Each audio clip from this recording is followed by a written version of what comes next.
اور عبداللہ بن مسعود رضی اللہ عنہ فرماتے ہیں کہ جو محروم ہوتا ہے وہ حاجب نقصان تو ہوگا، حاجب حرمان نہیں ہوگا۔ ان کی رائے کے مطابق بیوی کا حصہ کتنا ہوگا؟ اب دیکھیں یہ محجوب ہیں، اس کے باوجود انہوں نے ماں کے حصوں کو کیا کیا؟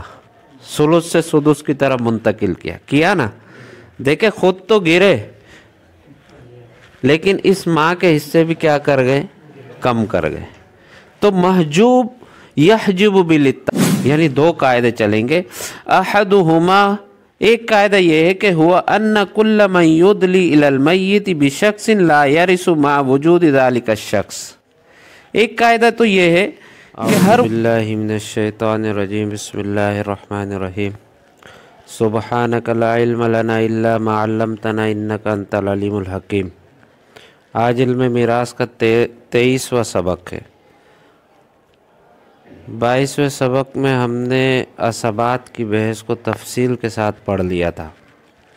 آج ہم سبق نمبر 23 میں حجب کو پڑھیں گے۔ حجب یہ حجب یحجب حجباً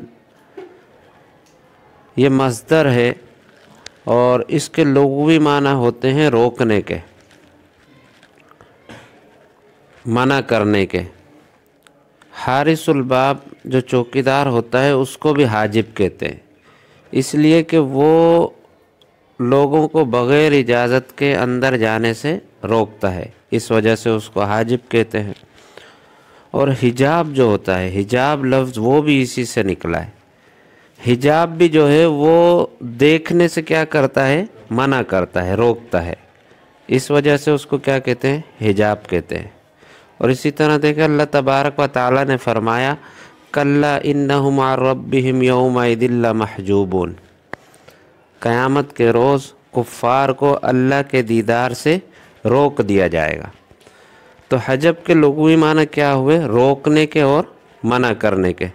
اصطلاح میں کہتے ہیں منع شخص معین عن میراثہ اما کلہ او بعضہ بوجود شخص آخر، کہ معین شخص کا رک جانا میراث سے، اب وہ میراث اس کا رکنا بعض سے ہو یا کل میراث سے ہو، دوسرے شخص کی موجودگی میں۔ دوسرا شخص اگر موجود ہو تو اس کی موجودگی میں اس شخص کا وراثت سے بالکلیہ ساقط ہو جانا یا وراثت سے کم حصہ لینا، اس کو کیا کہتے ہیں؟ حجب کہتے ہیں۔ پھر اس کی دو قسمیں حجب کی، حجب نقصان اور حجب حرمان۔ حجب نقصان اس کا مطلب یہ ہے کہ بعض ورثہ کے حصے زیادتی سے کمی کی طرف منتقل ہو جاتے ہیں، یعنی ورثہ کے زیادہ حصوں کا کمی حصوں کی طرف منتقل ہونا، اس کو حجب نقصان کہتے ہیں۔ اور یہ کل 5 افراد ہیں، شوہر ہے، بیوی ہے، ماں ہے، پوتی ہے اور باپ شریک بہن ہے۔ اب دیکھیں اگر مرنے والے کی اولاد ہو تو شوہر کو کتنا ملتا ہے؟ ربع، اور اولاد نہ ہو تو نصف ملتا ہے۔ اب دیکھیں نصف یہ زیادہ ہے اور ربع کیا ہے؟ کم ہے۔ اب اولاد آ گئی تو اولاد نے شوہر کا حصہ نصف سے ربع کی طرف منتقل کر دیا، یعنی زیادتی سے کمی کی طرف منتقل کر دیا۔ اسی طرح بیوی ہے، بیوی اگر مرنے والے شخص کی اولاد نہ ہو تو بیوی کا حصہ ربع ہے، اور اولاد موجود ہو مرنے والے کی تو بیوی کا حصہ ثمن ہے، جیسا آپ نے احوال میں پڑھا۔ تو دیکھیں اولاد ہونے کی صورت میں بیوی کا حصہ ربع سے ثمن کی طرف کیا ہو گیا؟ منتقل ہو گیا، یعنی زیادتی سے کمی کی طرف منتقل ہو گیا۔ پہلے زیادہ مل رہا تھا، پھر اولاد آ گئی، اس اولاد کی موجودگی میں بیوی کا حصہ ربع سے ثمن کی طرف کیا ہو گیا؟ منتقل ہو گیا، گویا کہ ان کے حصوں میں نقصان پیدا ہو گیا، اس کو کہتے ہیں حجب نقصان۔ اسی طرح ماں ہے، کوئی اولاد نہ ہو یا دو سے زیادہ بہن بھائی نہ ہو تو ماں کو کتنا ملتا ہے؟ ثلث ملتا ہے۔ لیکن اگر اولاد آ جائے